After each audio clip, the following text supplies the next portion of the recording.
Chapter 15. Happy Hamster Day.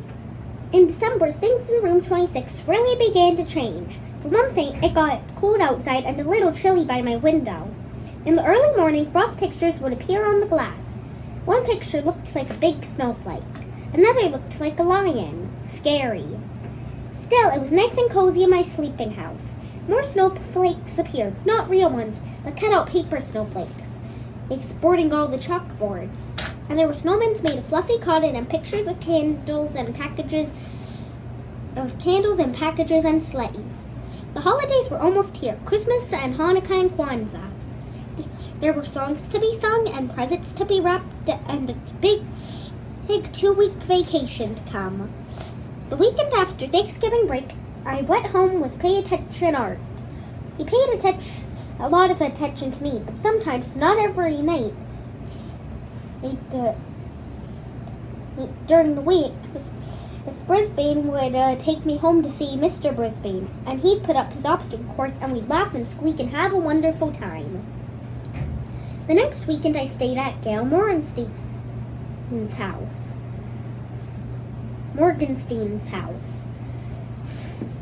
Friday night was really nice because she convinced her mom to let me watch while she lit the menorah for the family, and the food was yummy. I was glad that Miss Brisbane didn't take me home every night. For one thing, if I ran the obstacle course every night, I'd probably waste away to nothing. For another thing, I wouldn't have been able to see Otto. Otto now could balance the broom on his head. Yep, he'd put the tip of the broomstick on his head and keep it up there a while. He'd have to bob and wave to keep it balanced, and he made funny faces too. But one night during the week, Otto put his chair up close to my cage and said, "Humphrey, old pal, I've got something to discuss." This sounded serious, so I put on my most serious, problem-solving face. I'm thinking of getting Maria a ring for Christmas. You know, like an engagement ring, with something shiny in it. And I know we haven't known each other very long, and we wouldn't have to get married right away. On the other hand, I'm no spring chicken, and I'd like to settle down and raise a couple of kids, and maybe a couple of hamsters too, you know. I understand, I squeaked softly. So what do you think? Otto fixed his big brown eyes on me. Should I ask her to marry me? I stood on my hind legs and screeched, "Do it, do it, do it!" Then he stood up and shouted, "You're right, I will. I'd be crazy not to." He raced out of the room so fast he forgot his cleaning cart, but when he returned for it, he yelled, "Thanks!" Sometimes, most times, it pays to squeak up. The third weekend after Thanksgiving, I spent at Hendy Hopper's house and watched her family put up their Christmas tree. It was the most beautiful thing I'd ever seen, second only to the little tree Heidi put in my cage. It was made of my favorite treat, broccoli. And then it was almost holiday vacation. Suddenly, it seemed as we didn't have much work to do in class, as everybody was planning for the holiday party for the last day of school. One day, Garth, who never used to wait for the bell, stayed after school to ask Miss Brisbane a question. "May I please bring Humphrey home with me over the holidays?" he asked. Miss Brisbane looked as surprised as I was. "Well, Garth, I thought that was a problem." Garth smiled broadly. "My mom is much better now, and Dad says it's okay to take Humphrey home." Miss Brisbane smiled back. "That's wonderful news, but I think 2 weeks might be a little much." "How about the first weekend in January?" Garth nodded, but he looked disappointed. "Tell you what, why don't you have your parents bring you over by our house to see Humphrey over the holidays? You could watch him run his obstacle course." Garth didn't look disappointed anymore. On the last day of school, everyone was very dressed up. I had my fur coat on as usual. Miss Brisbane wore a red and green striped sweater and a green skirt. She also wore a Santa Claus hat. This was an entirely new Mrs. Brisbane. The dressing up Miss Brisbane. Class, I have an important announcement. We're having a surprise visitor this morning before our party. So there will be no vocabulary tests today. After the cheers died down, Mrs. Brisbane went out into the hall and waved. A minute later, you'll never guess who entered the classroom. Mr. Brisbane. He was wearing a Santa Claus hat too. He looked a lot better now. No gray stubble or wrinkled pajamas. On his lap he had a large box. Mrs. Brisbane introduced him to the class and they all applauded. Then he told them that his surprise was actually for me. First he pulled out something like my cage, only bigger. This is my gift to Humphrey. This extension attaches to his cage and makes it bigger. Now you're all going to help me build Humphrey's very own holiday present. His very own playground. The kids giggled and squealed and giggled and clapped, and I couldn't hold back a big squeal of my own. I could keep my homey cage with its lock that doesn't lock, but I'd also have my own park to play in. Mr. Brisbane gathered my classmates around the big table and explained his plans.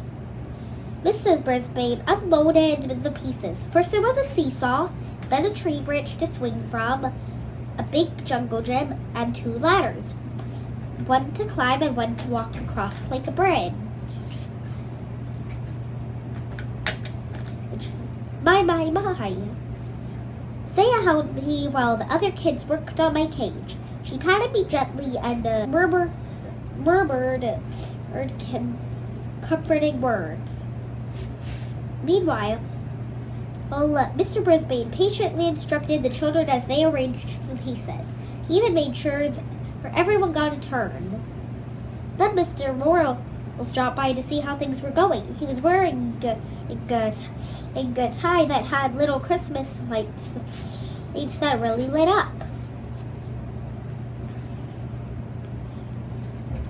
Looks like here Mrs. Brisbane stood behind the children, watching as my playground took shape.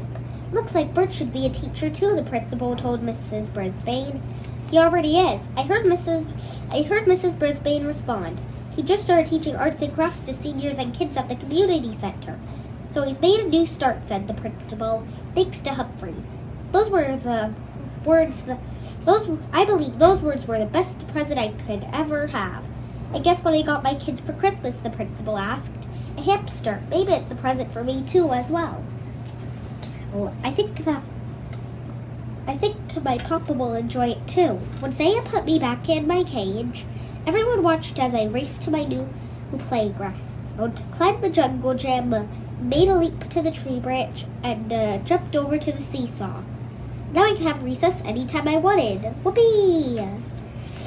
Just then, the room mothers arrived with cupcakes and juice. While they passed the food out, Saya and Miranda quietly slipped out of the room. A little while later, Mrs. Brisbane announced that she had another surprise, gifts for the class. The door opened and in came Miranda and Saya, wearing red dresses trimmed in white fur, not real fur like mine, and white fur hats. They each had a basket filled with small presents, and they danced around the room singing a song about the wonders of winter while they passed the gifts out. While the kids opened their packages, they found a keychain with small furry toy hamsters attached. The hamsters came in all colors: red, green, purple, gold, silver. Nice! The room mothers presented Miss Brisbane with the gift, a pair of red earrings, which he put on right away. I already thought it was a perfect day, but it wasn't really quite perfect until Mr.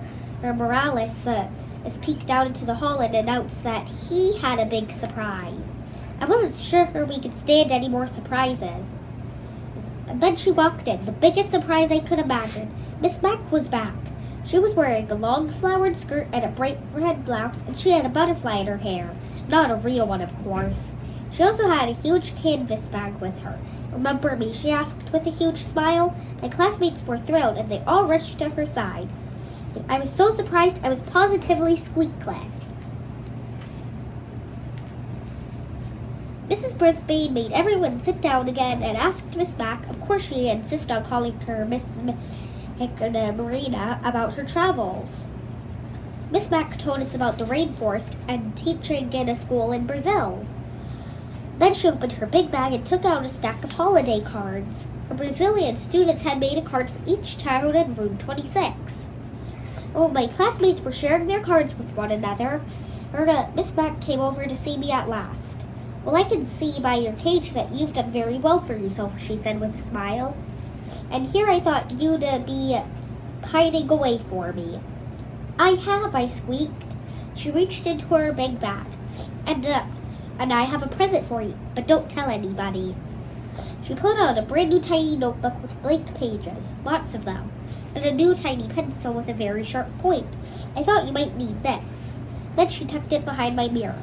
Miss Mack stared at me a little longer, then softly said, I've seen a lot of creatures in a lot of places in the last few months, but you're still the handsomest and smartest of all. Yes, yes, yes. And don't worry, I'll be back to see you again. She was still the same wonderful Miss Mack. I'd follow her to the ends of the earth, I thought, or at least to Brazil. But then it hit me. As much as I love her and she loves me, Miss Mack doesn't need me. Not as much as the Brisbanes and the classmates and their families do. Maybe that's what Miss Mack was thinking when she left me in room 26. This is where I belong. All too soon the bell rang. School was over for the day. School was over for the rest of the year. My head was reeling from all the surprises and excitement as we headed out to the car. In the parking lot, Otto raced over to greet us and wish us happy holidays. He had come to pick Richie up. I hope you have a very happy holiday, Miss Brisbane told Otto. Otto grinned until his huge mustache shook like Santa's tummy. I'm sure I will. You see, I just got engaged. I'm going to get married. Yoo-hoo, I squeaked with delight. Otto leaned towards me. Thanks, my friend. That night at the Brisbane's house, there was one more surprise. The doorbell rang and a very tall, good-looking young man appeared. He was wearing a Santa Claus hat, but he wasn't Santa. He was Jason, the Brisbane's son. He'd come all the way from Tokyo to surprise his parents. They were so happy to see him, they both cried just a little. I almost cried too. Soon the house was filled with friends and neighbors, and Mrs. Brisbane played piano while everyone sang carols and drank hot cider. I nibbled on raw apple and squeaked along. Later that night, when the house was quiet, I thought about all I'd done in the months since I've left Pedorama. I didn't know anything about the world then, but I've sure learned a lot. I can read and write, and I know all the state capitals. Just ask me one. I learned you should never ever turn your back on a dog, and that it's a good idea to turn the TV off. To turn off the TV once in a while. I found out kids have problems, and so do teachers and principals. Sometimes all people need is a little encouragement. Most of all, I learned that one small hamster really can make a difference. I decided to write down some of the things I've learned from my adventures. But there was just one more line left in my first notebook. So I thought, and then I scribbled down exactly what I was feeling deep in my hamster heart. Joy, joy, joy, joy, joy to the whole wide world, and that includes you, Humphrey.